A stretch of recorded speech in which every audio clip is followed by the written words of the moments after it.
Hola, ¿qué tal amigos del Influyente? Me da mucho gusto estar en el negocio de un próspero empresario, pero antes de empresario, este sí es un auténtico luchador de izquierda, no como hay muchos. Él es Marco Rascón. Muchas gracias, Marco, por recibirnos. Adrián, qué gusto. Oye, ya son tantos años de Peces, yo me acuerdo que vine a la inauguración. Tú estuviste aquí, eres parte de la memoria y parte de los buenos deseos de Pero te ha ido bien, ¿no? Pues bueno, ha dado para incluso haber sembrado otros tipos de negocios, pero finalmente origen es destino y nos regresamos otra vez aquí a la Eso Roma. es lo que te iba a preguntar, a ver si te va también en tu negocio, ¿qué necesidad de regresar a la política? Bueno, es el llamado de la selva. Yo he estado en la política, me considero un agente de la política y que bueno, esto fue parte y ha sido parte de mi forma de vivir. Aquí no hay magia, no hay nada, es pagar salarios, comprar pescado, cocinar, administrar, pagar impuestos, como cualquiera. Y bueno, es mi forma de vida y creo que no se llama como se llama, sino se llama la independencia. Siempre te Porque acuerdas de eso. me dio la posibilidad pues de ser independiente y sobre todo a la hora de escribir, a la hora de comentar, pues tengo toda la libertad económica porque no dependo prácticamente. Qué bueno, yo decía en la presentación que tú sí eres un auténtico luchador de izquierda, porque platicábamos ahorita antes de que arrancáramos, que muy chavito, me comentabas que allá en Chihuahua, en la secundaria, en la prepa y todo, iniciaste en la guerrilla. Sí. Y que eras proveedor de armamento. Sí, aquí. O sea, en ese tiempo en el México convulso, estamos hablando de los 70, sí, ¿no? Ese 1970-71, sí. Que surgió la más famosa, la Liga 23 de septiembre. Posterior, un año después, nosotros ya estábamos en la cárcel cuando surge la Liga 23 de septiembre. ¿Estuviste en la cárcel? Yo estuve 3 años y medio. ¿Y cómo le hacías? ¿Cómo operaban? ¿Por qué te metiste a esto? Pues bueno, era al restaurante, a la guerrilla. No, a la guerrilla. No, a esto sí. No, bueno, nosotros en Chihuahua es un momento muy especial. Cuando yo entro a primero de secundaria, entramos a la Universidad de Chihuahua. ¿Cuántos años tenías? 12 años. Pero, ¿Eras un mini guerrillero? No, bueno, lo que pasa es que cuando entramos a la secundaria se da el asalto al cuartel de Ciudad Madera. Ajá. Yo tenía 12 años. Por eso es que llamaban Madera, los identificaban con eso. Bueno, el periódico se llamaba Madera precisamente por el asalto al cuartel de Ciudad Madera el 23 de septiembre de 1965. Ahora, en Chihuahua estaba, y la universidad y toda la vida escolar estaba pues relacionada con las luchas agrarias, luchas sindicales muy importantes, ¿no?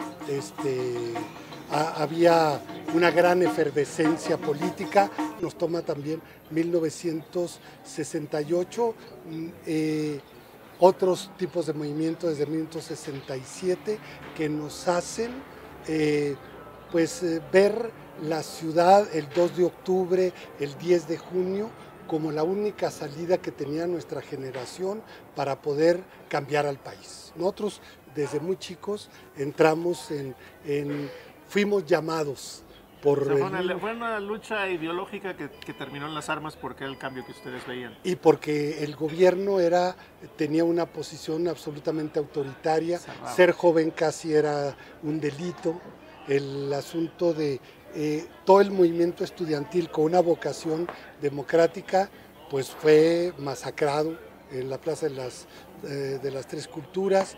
El 10 de junio, cuando hay un intento de regresar a la vida pública y hay una manifestación en San Cosme, aparecen los halcones, que finalmente eran una especie de guardias paramilitares creadas por el gobierno precisamente para reprimir pues, a los movimientos. ¿A ti ese movimiento te tocó aquí? No, allá en Chihuahua. Allá en Chihuahua. Bueno, decías, caes a la cárcel a los 19 años. A los 19 años. Y después, ¿cuánto tiempo estuviste y luego qué hiciste? 3 años y medio. De ahí de la penitenciaría de Chihuahua, me vengo aquí a la Ciudad de México. Entro a estudiar la Escuela Nacional de Economía de la Universidad Nacional. todavía no era facultad, era la Escuela Nacional de Economía. Estamos hablando de 1976 aproximadamente. Famosa por generar grillos, ¿no? Decían. No, pues bueno, la Escuela de Economía era la Escuela de Economía, estaba todo. Ahí estaba la esencia del estudio del capital de Marx, entonces ahí, y más todas las interpretaciones. Pero al mismo tiempo vengo un tanto, quien me recibe es el grupo de la revista Punto Crítico, que ahí estaba Raúl Álvarez Garín, Adolfo Sánchez Rebolledo, pues está también Rolando Cordera, Pepe Goldenberg, muchísimos de los intelectuales que hacían la revista Punto Crítico. Ok, luego mira, entonces de ahí, ¿qué te parece? Damos el brinco hasta los sismos del 85. Correcto. Que ahí es donde surge un personaje que todos sabíamos que eras tú, pero lo aceptaste después, Super Barrio. Ahí es donde inicia tu lucha como líder social aquí en la ciudad. Yo empecé desde 1982 a formar las primeras organizaciones de inquilinos en el centro histórico y en Tlatelolco. Yo formé una organización que era muy conocida a nivel popular en el centro, que era la Coordinadora de Cuartos de Azotea de Tlatelolco. Sí, claro. Eran los cuartos de azotea y yo organicé a los cuartos de azotea con un compañero que ya murió, Antonio García. Y bueno, de ese momento nos llevó a estar presentes al momento que se movió, que se destruyó el sismo de 1985. Nosotros ya teníamos pequeñas organizaciones, había una coordinadora inquilinaria en la colonia Guerrero, Santa María la Ribera, Colonia Doctores, Martín Carrera, etc. Y eso fue el nacimiento de la Coordinadora Única de Damnificados. Ahí pues parte la emergencia, parte lo que fue los campamentos después del sismo hasta, pues propiamente diríamos, hasta marzo de 1986 en Tlatelolco, y de ahí el proceso de construcción y de reconstrucción. Y entonces yo termino para principios de 1987 con un trabajo que había generado pues más de 3,000 viviendas. Más de 3,000 viviendas nuevas. Entonces, de esa situación que fue todavía el esquema del sismo de 1985, a la hora que llegó la gente a decir, es que queremos también luchar por la vivienda, yo abrí un censo y de ese censo se hizo masivo y surgió la Asamblea de Barrios de la Ciudad de México, que yo le pongo Asamblea de Barrios. Asamblea de Barrios. El nombre de la Asamblea de Barrios es mío. Es tuyo. Es mío. Y de ahí nació el personaje.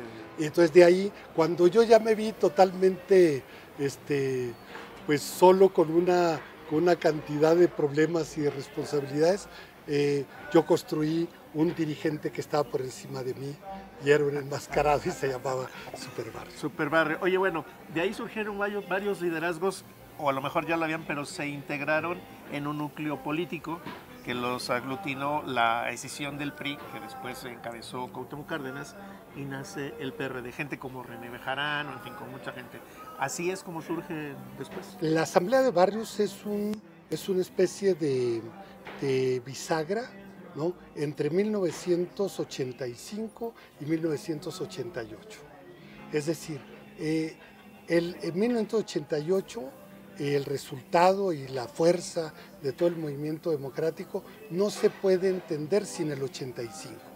Pero eso lo que significó en términos de organización popular, y muchas organizaciones, más de 600 colonias y barrios organizados, eso al momento de entrar en relación con la corriente democrática con Cuauhtémoc Cárdenas, se politiza y se desarrolla y se vuelve la base política de todo lo que fue el origen incluso del propio PRD. Ahí también empiezan a entrar otros grupos como el de la Nueva Tenochtitlan, donde estaba René Bejarano, Dolores Padierna y otros muchos movimientos urbanos que se fueron también adhiriendo propiamente a lo que sería el movimiento de 1988.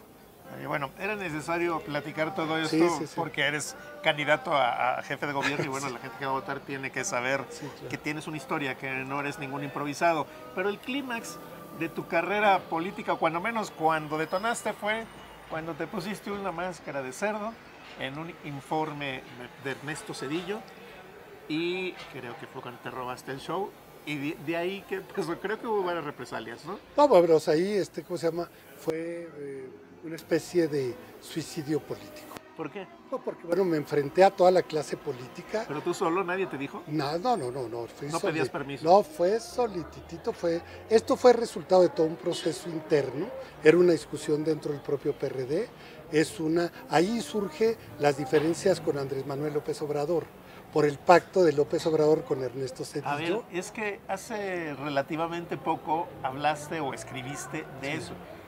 Quien te frena, quien te bloquea o quien te quiere acabar es Andrés Manuel López Obrador. Bueno, él que estaba, cualquier cosa que tuviera que ver con el 88 y con cosas de fuerza propia de organizaciones, López Obrador, su función y su idea, hoy lo vemos al paso del tiempo, era destruir.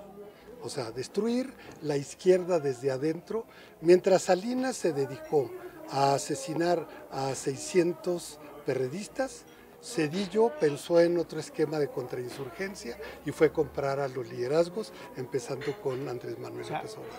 ¿Zedillo compró a Andrés? Pues bueno, no ponte tú que no haya sido comprado, pero sí la coincidencia y la complicidad en contra del propio PRD, que incluso era presidente del partido, en contra de lo que era 88 el programa alternativo, la complicidad en la política económica, la complicidad en la idea de hacer una reconstrucción del clientelismo una vez que López Obrador llega a ser jefe de gobierno.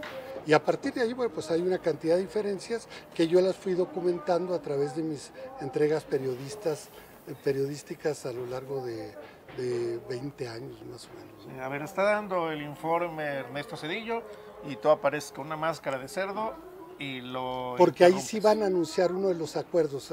López Obrador con Zedillo eran las reformas estructurales para privatizar Pemex, no me digas ferrocarriles y Comisión Federal. De las que ahora se queja Andrés. Claro, esas son. Él las promovió con Zedillo. Si yo les digo a los investigadores, te pido, ¿no? Si revisan el texto del discurso del informe presidencial de Ernesto Zedillo, ahí están anunciadas las reformas estructurales. Y ya había una complicidad del PRD a través de López Obrador de que en ese informe no iba a haber ninguna protesta al momento de él anunciar eso. ¿Pero a cambio de qué? Supuestamente de reformas y que el PRD se incorporara ya a la vida política como parte de la clase política normal. Y supongo que tu acción le echó a perder ese negocio, Andrés. Bueno, pues por lo menos ahora, por eso se me dejaron venir todos encima durante décadas y por eso los únicos que me acusan y me dicen cerdo, me dicen cabeza, son los López Obradoristas y es el PRI. O sea, después de que saliste eso, ¿te reclamó Andrés Manuel? ¿O no te reclamó? No, nomás te dejó ver que estabas tachado. No, pero ya, o sea, yo a partir de ahí, pues yo prácticamente estaba defenestrado, ni me saludaban. Nadie en la Cámara de Diputados. ¿Te quitaron el habla? No, pues imagínate que les puse un espejo y entonces les hice El presidente en ese momento ni sabía qué era la máscara, ni sabía lo que eran los carteles porque él estaba a mis espaldas. Ah, ¿no te veía? No, yo estaba abajo, sí, okay, sí. Pero yo estaba enfrente de todos. A él yo nunca lo tomé de interlocutor. ¿No lo increpaste directamente? No, yo estaba increpando y le estaba poniendo la máscara a todo el Congreso y Entonces ahí viene Víctor Flores, el de los ferrocarrileros, sí, a quitarme la máscara, eso me agrede, aparece Irma Serrano, suspenden el informe y se arma el griterío, pero entonces el enojo de López Obrador es de que ellos habían llegado a un acuerdo y entonces a mí, a través de la gente de Roque Villanueva, pero con la aprobación de Andrés Manuel y de algunos de los diputados ahí del PRD, me querían mandar a Italia y qué tal, y bueno, era para que no estuviera yo en ese informe. Qué barbaridad. Bueno, pero después de eso se empodera Andrés Manuel, ¿no? Se empodera, entonces surge el López Obradorismo y de ahí tú estás completamente fuera de eso. Se perdió un político, pues se ganó alguien en la cocina. Bastante rica, por cierto, sí. Eso me consta. Bueno, fueron muchos años hasta que nunca has dejado de ser un luchador social. aunque sean las letras, y eso de aunque sea, claro que no es peyorativo. Y bueno, y aquí mismo, o sea, ayudando en todo lo que se pueda, solidarizándome con muchas luchas y entendiendo lo que ha sido la nueva agenda, sobre todo de los jóvenes. Medio ambiente, el asunto de la movilidad, los temas del agua, de la sustentabilidad, muchos de los temas de la seguridad también, que bueno, aquí por la colonia Roma, pues hemos sido víctimas mucho de esta situación de inseguridad, ¿no? Sí. Oye, uno de los eventos sonados es que el ingeniero Cárdenas dijo que va a votar por ti, Cárdenas. Sí. Cuando pasó esto que te excluyó Andrés Manuel, Cárdenas no tenía la fuerza como para apoyarte, no quiso. No, sí, bueno, él fue la única voz que salió en mi defensa, ¿no? Diciendo que yo estaba en mi derecho como diputado, cuando todos estaban casi planteando mi expulsión del propio PRD por el asunto de haber contravenido lo que era pues una decisión de un, en ese entonces le llamaban el pacto de transición o la transición pactada. O sea, como un pacto por México. Pero entonces era en lo nada oscurito. Más que como lo encabezaba, nada más en lo oscurito, pero sí estaba. Qué barbaridad, es de lo que se queja hoy, ¿no? Entonces él ha hecho, cuando se dice que es un tema de personalismo, pues es un asunto de personalismo, pero aparte de una reducción de lo que es la idea de la política y de los cambios, ahí está Andrés Manuel. Y yo creo que pues con el resultado que vaya a haber el próximo 1 de julio, yo digo, ni siquiera necesita de nadie, ¿no? O sea, él ya ganó y por lo tanto, pues ya podemos decir que yo ya me declaro parte de la oposición. Oye, bueno, aunque estabas fuera del partido, nunca dejaste de ser observador. ¿Qué pasó con el PRD en la época López Obradorista, hasta antes de que él se fuera a su partido? Su fraccionamiento. Cuando él llega como presidente del partido, en 1996, pues 97, él le otorga derechos extraordinarios a los grupos y a las tribus que eran de presupuesto y demás, y ahí es donde se fracciona, se hace esta estructura de las tribus. El que les da la fuerza de las tribus es Andrés Manuel. Él es el que crea prácticamente las tribus, bueno, ahora, o las oficializa. Quien era el segundo de López Obrador en la planilla originalmente era López Obrador y Pablo Gómez. Él, un día amanecimos con que ya no era Pablo Gómez y era Jesús Ortega. Quien levanta a Jesús Ortega, ya sea Nueva Izquierda, es Andrés Manuel López. Y ahora se queja de los chuchos y todas las campañas de chuchos, etcétera, pero esa es, que me digan donde quieran, en el terreno, en el debate que quieran, si es cierto o no es cierto. ¿Tú ya no militas en el PRD? No, yo renuncié hace 4 años. ¿Y cómo ves a la lejanía lo que fue eso que levantaron con tanto esfuerzo y muertes y todo lo que hubo, ahora el PRD que se convirtió? Yo creo que, bueno, parte de una gran necesidad es cómo reconstruimos la fuerza democrática que hizo posible estos 21 años, desde el gobierno con Cuauhtémoc hasta la fecha. Ese es un tema donde está la candidatura actualmente, precisamente, que es con qué valores, con qué programa, con qué proyecto entramos. Y no es de que sea el mismo, porque la ciudad y la realidad ha cambiado también. Hay una nueva agenda también en la sociedad, pero reconstruir en base a valores esenciales por los cuales peleamos para democratizar la ciudad, yo creo que es uno de los temas importantes. Oye, y si arrasa Morena, si pierde el PRD, ¿qué va a quedar de ese partido? Ya no digamos en el país, aquí en la ciudad. Yo creo que aquí en la ciudad y en el país, lo que desde mi posición o desde mi visión, es de que estamos viendo el final de este sistema de partidos como lo conocemos y de los partidos como están actualmente. ¿Por qué? Porque yo no veo muchas posibilidades de una reconstrucción propiamente del PRD, de la cohesión. Me parece que todos sus lazos están sumamente debilitados, pero también del PAN. El PRI también está hecho pedazos. El PAN está hecho pedacitos. ¿Qué va a pasar? Yo digo que puede ser más encaminarse a la construcción de 2 bloques y ir a una especie de bipartidismo. como en Estados Unidos. Pues yo creo que Sí, qué interesante que lo diga alguien como tú, ¿no? sí, Digo, porque además está bien, hay que ser realistas y visionarios, así es la política, ¿no? pues así está, entonces hay que estar un pasito adelante y hay que imaginárselo. Oye, muchos de tus compañeros que fundaron el PRD, si no es que la mayoría, están ahora en Morena. ¿Morena es la nueva izquierda? Lo que pasa es que de dónde viene, el PRD, hay una diferencia. El PRD se hizo después de un proceso de unidad y de tratar de construir una fuerza común. Morena es resultado de una escisión, es el sentido inverso totalmente. Por eso López Obrador más bien ha tripuló el 1988 y la construcción del PRD originalmente. Tripuló a la izquierda y hoy cambia toda la izquierda por una alianza con la derecha. Entonces, ¿cómo va a ser la coherencia programática del próximo gobierno con Germán Martínez, con Espino, con Ifigenia Martínez, con el Yunque, con el PES, con los evangélicos? Pasamos de una idea de neoliberalismo económico a un neoliberalismo bíblico, ¿no?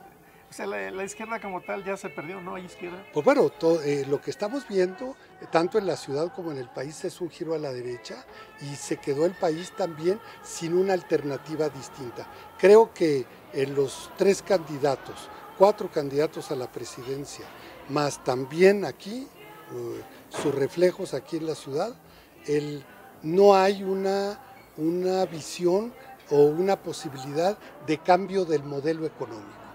Lo que veo es una disputa a ver quién administra el modelo económico neoliberal, así como está hoy y como lo deja Peña Nieto. O sea, ¿tú no crees lo que dicen muchos, que si gana Andrés Manuel López Obrador hay riesgo de que esto se convierta en un Venezuela? Venezuela no.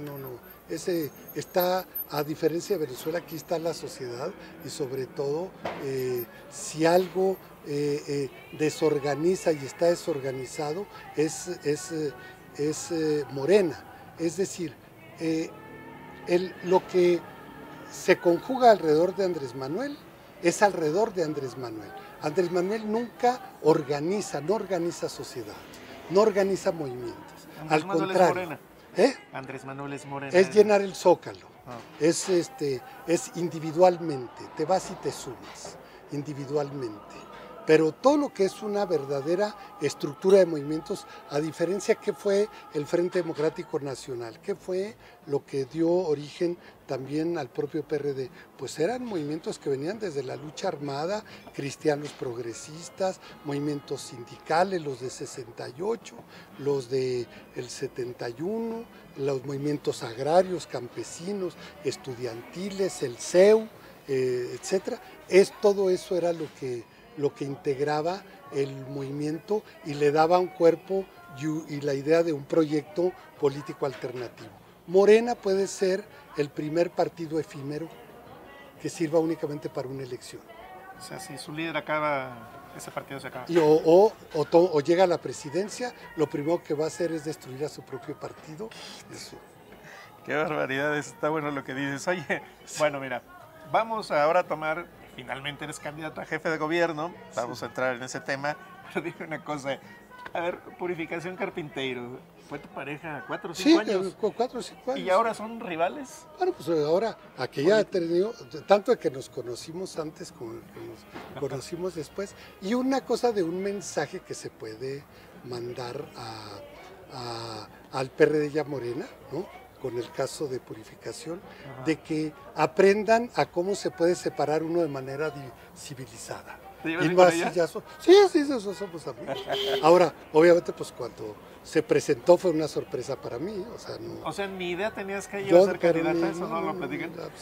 Es que, con sus diferencias, algo semejante a Alejandra y Mancera, que fueron parejas hasta que se atravesó la candidatura en 2012. No, nosotros nunca hubo motivo, nunca hubo lucha ni espacios por puestos.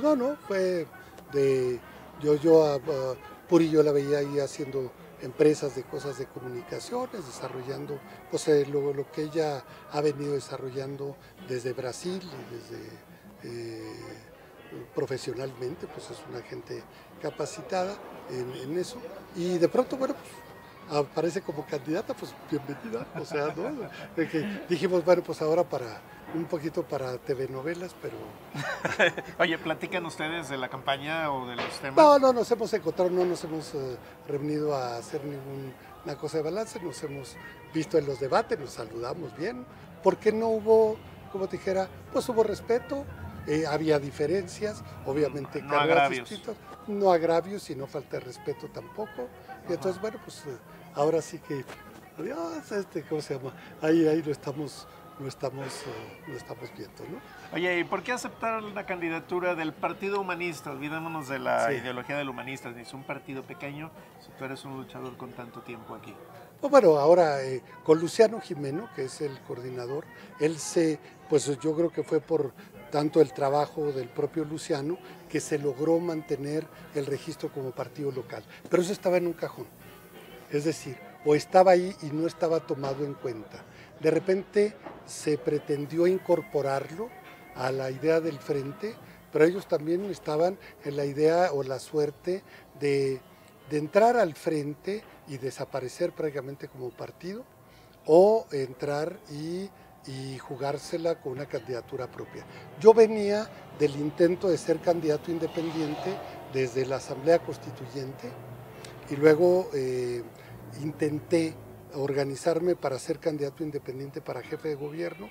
Se atravesó el sismo del 85, aquí enfrente fue uno de los grandes centros de acopio y de solidaridad, y bueno, pues ya me vi involucrado durante un mes o más en todo eso, y me desconcentré y se me fue el paso exactamente el momento que eran las inscripciones. Yo ya me había dicho, bueno, pues ya, o sea, se acabó y ya no pude.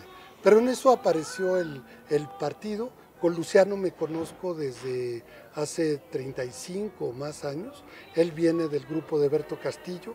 Coincidíamos en luchas inquilinarias y populares hasta antes del PRD. Y a la hora que nos vimos, pues cambio de luces. Ellos estaban en la idea de buscar si podían tener un candidato propio y bueno, yo levanté la mano y dije, yo necesitaba un registro y poder llegar a la boleta. Oye, pero déjame hacerte una pregunta, Marco. ¿Por qué entrar con un partido que no tiene posibilidades de ganar? Supongo que tú también lo sabes. ¿Qué ganas tú con ser candidato independiente y ser, si no testimonial, pues sin no tener posibilidades de ganar? Mira, yo creo que era más o menos importante. Yo siempre peleé en minoría. A mí el problema, ser mayoría, ser minoría. Lo que sí es de que nos formamos en la idea de que la política era pedagógica también. Y el hecho de poder estar hoy en los debates hablando con muchísima gente, pulsando la ciudad, como está, yo creo que nos va a dejar un gran, ¿cómo se llama? Un acervo muy importante para lo que viene un día después, porque va a haber un día después. El 2 de julio tenemos que vernos a decir qué es lo que ha pasado. Yo creo, estoy casi seguro que muchos están organizando votar por su futuro arrepentimiento, ¿no? Triste. Van a votar por su arrepentimiento y el asunto es decir, bueno, vamos a tener que reconstruir nuevamente muchas de las fuerzas y la credibilidad y tiene que venir desde abajo. Y yo creo que, bueno, pues pues el tiempo que nos quede, mi disposición fue a no jubilarme y a utilizar pues todo lo que me quede de salud y de vida y de pues poderle dar. Y si veo de repente a Cuauhtémoc también, que anda allá a los 84, 85 echando trancazos, ¿no? Yo digo, pues yo, ¿cómo se llama? Ese es un punto de referencia, ¿no? Oye, entre Morena y PRD, ¿tú a quién preferirías, si no es al humanista, que ganara? ¿Quién haría menos daño en la ciudad? Yo creo, hay un problema. El tema de PRD, yo creo que, como te dijera, tengo una preocupación, su incapacidad para poderse transformar y poder cambiar y poder ser mínimamente autocríticos, me parecería que la continuidad de las formas políticas que ha desarrollado son terribles. Ese es uno. Y creo que no es nada alentador. En el caso de Morena, con Claudia, yo creo que lo que vamos a tener es un retroceso muy grande, porque no vamos a tener jefa de gobierno sin un nuevo regente o regenta. Porque yo creo, si gana López Obrador y gana la ciudad, pues el centro de las decisiones no van a estar en las instituciones, ni en el Congreso, ni en el Zócalo, sino van a estar en Los Pinos. ¿Por qué es hacia Los Pinos? Porque dice que no va a ir a Los Pinos. Pero a lo mejor le encuentra algunas, va a encontrar algunos atributos buenos a Los Pinos. O sea, no es palabra definitiva. Oye, y por una situación de Estado, tú que le conoces eso, ¿no es un riesgo dejarle a un solo partido después del PRI la presidencia de la República y la capital, o sea, todo el poder? Pues ese es un tema. Fíjate que la transición de la alternancia del 2000 se hizo como un tanto repartido que le dio posibilidades de estabilidad al país. La izquierda, la Ciudad de México y lo que era Michoacán, Tabasco, sus nichos. Al PRD. Sí, al PRD. El PRI al Congreso y a la mayor parte de las gubernaturas, y el PAN a la presidencia. Eso ha estado funcionando. El que haya un partido distinto en la presidencia y otro en la Ciudad de México es un factor importante para la gobernabilidad, porque significa un amortiguamiento. Equilibrios, ¿no? Es un amortiguamiento. Incluso, si están juntos, hasta los conflictos vecinales van a terminar en Los Pinos. Le pegan allá. Yo creo que ese es un asunto donde yo pienso si el electorado puede empezar a diferenciar esa situación. Ya cuando la propaganda de Morena es nada más Claudia con López Obrador y ya no se comprometen a nada, yo creo que también está afectando a muchos de las gentes que podrían decir, pues vamos a votar por ellos aquí en la ciudad. Y yo creo que en ese sentido puede estarle dando una cierta posibilidad al propio PRD. O sea, tú que recorres la ciudad, ¿tú sí ves en la gente esa diferenciación en aquí de la capital, que es muy politizada? ¿Sí ves esa necesidad de hacer? No. Se van en Yo creo que el voto sí puede ser en cascada, ¿no? Pero entonces esta idea del partido único, y más cuando Morena está en la idea de que somos nosotros y lo demás es la mafia del poder. Ese esquema de partido único es una forma de decir, va a haber esquema de partido único, ya está descalificando a todas las fuerzas políticas, y yo creo que eso es muy peligroso para la ciudad, porque aquí en la ciudad más que nunca se necesita un gobierno de coalición. ¿Por qué? Porque la ciudad es profundamente plural, porque necesitas de fuerza política, de una gran capacidad de diálogo político, de entendimiento, de acuerdos, de trato, etcétera, etcétera, para poder mantener la estabilidad de la ciudad. O sea, tú verías mejor, el Frente es el único que ofrece un gobierno de coalición, por mucho que sean tres partidos. Pero está presente nada más para ellos. El asunto es... No es más amplio. O sea, ahí tendría en un gobierno de coalición, podría estar incluido hasta Morena. ¿Me digas? Pues yo digo que en un gobierno de coalición sí, sí, porque claro, la representación... Pero como está planteado, no, nada más son tres partidos. Bueno, porque el gobierno de coalición, como lo están planteando, es una propuesta nada más electoral, como una alianza electoral, no es un esquema de gobierno. ¿No se firma la alianza que te tocan? No, porque todavía el que gane tiene la opción de decir si vas a gobernar de manera clásica o vas a gobernar mediante un gobierno de coalición. En la ley está. Sí, claro. Pero ellos dicen que firmaron un documento en donde a ti toca la Secretaría de Gobernación, a ti economía. Puede ser, en términos de ellos. Pero el asunto es de si eso está cerrado, pues es una idea también protopartidista con un alto grado de pragmatismo, que eso pues es mantenerse en el mismo esquema sin cambios sustanciales. Yo creo que lo que se requiere es más que allá que del porfirismo, de poca política, mucha administración. Aquí se necesita mucha política y una administración contratada y eficiente. Oye, Marco, ¿te cae mal alguno de tus contendientes? No, candidatos? fíjate que no. ¿Miquel te cae bien? ¿Eh? ¿Te cae bien Miquel? Sí, ¿El Batman? entonces ahora yo lo tengo así, pues yo Miquel, no es así como, ese es parte del asunto, la diferenciación entre lo que es, Miquel a mí no me ha hecho nada, yo creo que tampoco no le he hecho nada a él, salvo decirle lo que él representa.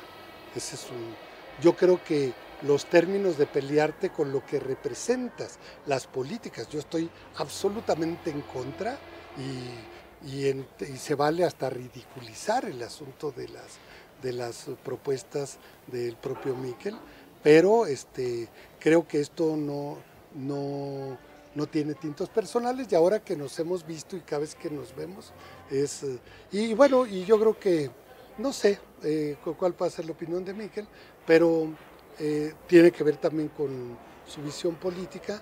El día de mañana que vamos a tener la comida ahí en el Salón Los Ángeles, pues bueno, aceptó Miquel, aceptó Alejandra, con la cual no he tenido trato, pues ahí estamos. Oye, decías que el día 2 de julio, bueno, acaba todo. ¿Qué te ves haciendo después de la elección? Yo siento que haciendo un balance muy fuerte de todo lo que haya existido, no sabemos cómo va a terminar si logremos mantener el registro propiamente del partido.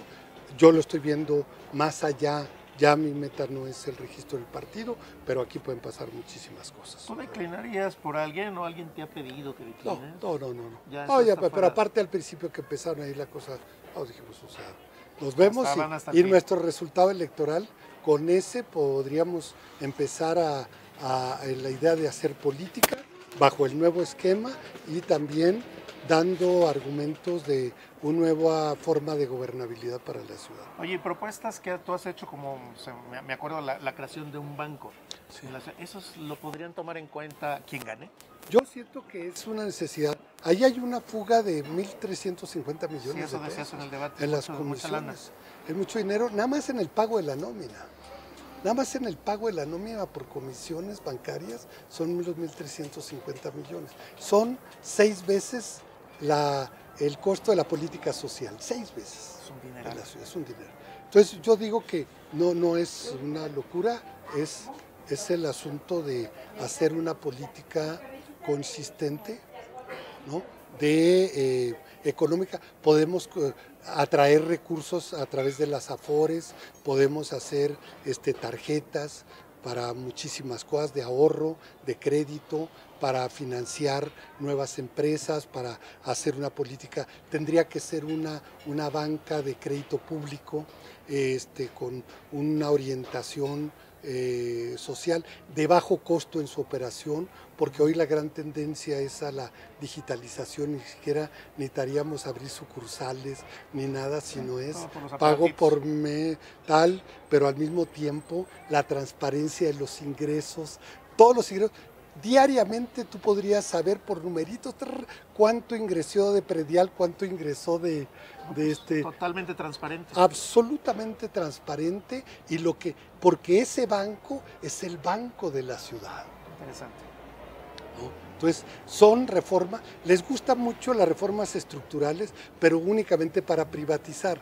Pero cuando haces reformas estructurales para volver a regresar, lo está haciendo Inglaterra después de la Thatcher, con el transporte público, lo hizo con muchísimas otras cosas, es nuestro sistema financiero y reconocer que el gran recurso económico de la ciudad es el presupuesto de la ciudad. Entonces, eso bien manejado y sobre todo manejado con un sentido de financiamiento de la gran obra pública, pero requiere también acuerdos y requiere poder remontar ese rompimiento que hay entre la sociedad y el propio gobierno. Vivimos en una contradicción. Nosotros le pedimos a los ciudadanos que nos elijan, pero en el momento que nos eligen, somos declarados enemigos. Sí, los políticos. Es una contradicción grande. Oye, Marco, no quiero irme sin preguntarte. Finalmente regresaste, aunque de una manera breve, a la administración pública en el gobierno de Miguel Ángel Mancera. En el PRD, en la izquierda, en general la ciudadanía lo califica mal al gobierno de Mancera. ¿Tú cómo lo calificas? Lo culpan incluso de tener al PRD ahorita hasta abajo y de ser un peso para Alejandra. ¿Cómo calificas al gobierno de Mancera? Yo creo que cometió una cantidad de errores grandes, que uno de ellos, y que pues lo dijimos desde adentro, ¿no? Yo no quiero ahora pasar de que ya estoy afuera, entonces digo todas las cosas malas.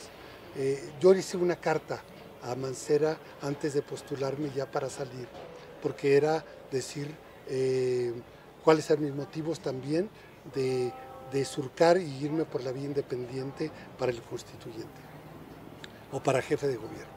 Y uno de los grandes problemas que tuvo fue el tema de la comunicación. No supo hablar con la ciudadanía, pero tampoco con las fuerzas políticas. O sea, se encerró, se encapsuló, lo encapsularon y quedó atrapado a la hora de la explosión de todos los intereses por las cosas de la sucesión.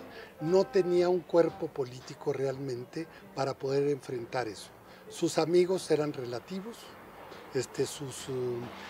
la agenda, su manera de manejar el gabinete como grupo Montessori, en el sentido que cada quien podía hacer lo que quiera o cada quien traía su propia agenda. O sea, creo que le hizo perder coherencia sobre muchas cosas. Hizo cosas importantes que tienen que ver yo creo que en términos de la movilidad. Sin embargo, y yo creo que uno de los grandes aciertos, si no es porque yo haya estado, pero lo que medio equilibró y fue la parte mejor calificada, ha sido la parte más calificada, ha sido la cultura y la Secretaría de Cultura.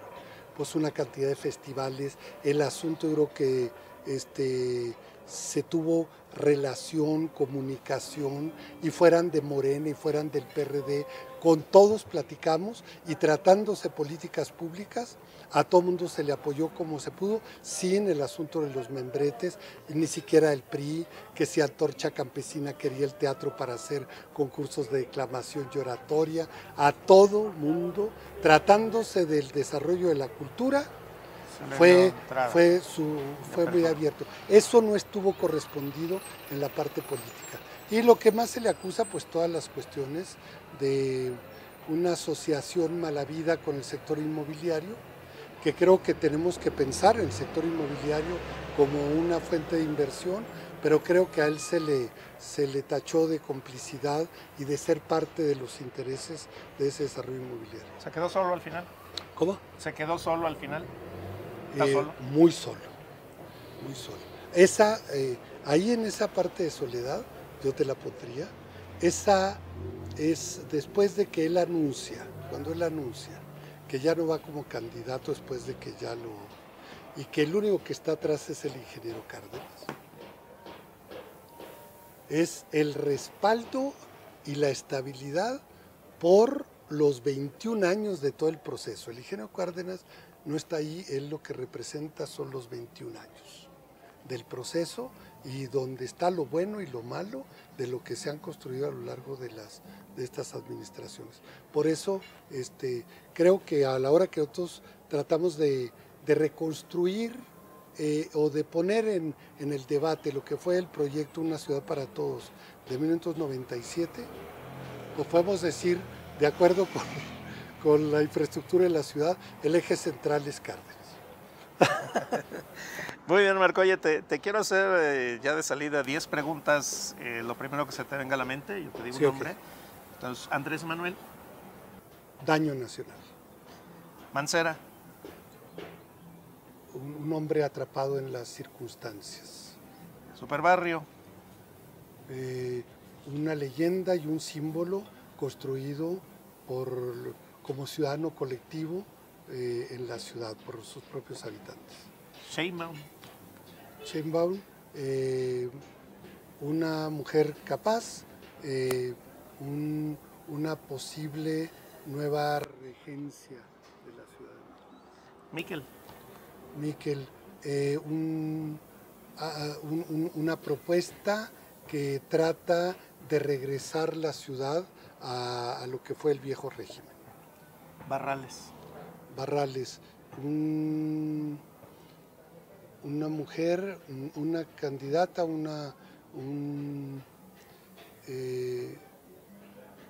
resultado de todo el proceso de deterioro y descomposición del PRD. Cuauhtémoc Cárdenas. Un símbolo, un eje central. Morena. Un partido efímero. PRD. Un partido sin eje de identidad, más que sin eje, sin identidad democrática ni política. Y Marcelo Ebrard. Intereses, una representación de intereses en la ciudad,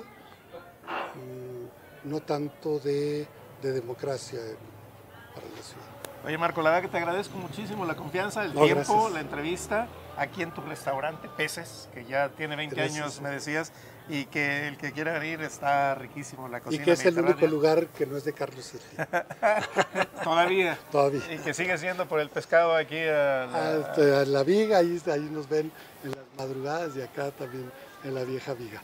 Adrián, muchísimas gracias. Muchas gracias, Marco. Gracias. Gracias. Gracias a todos ustedes.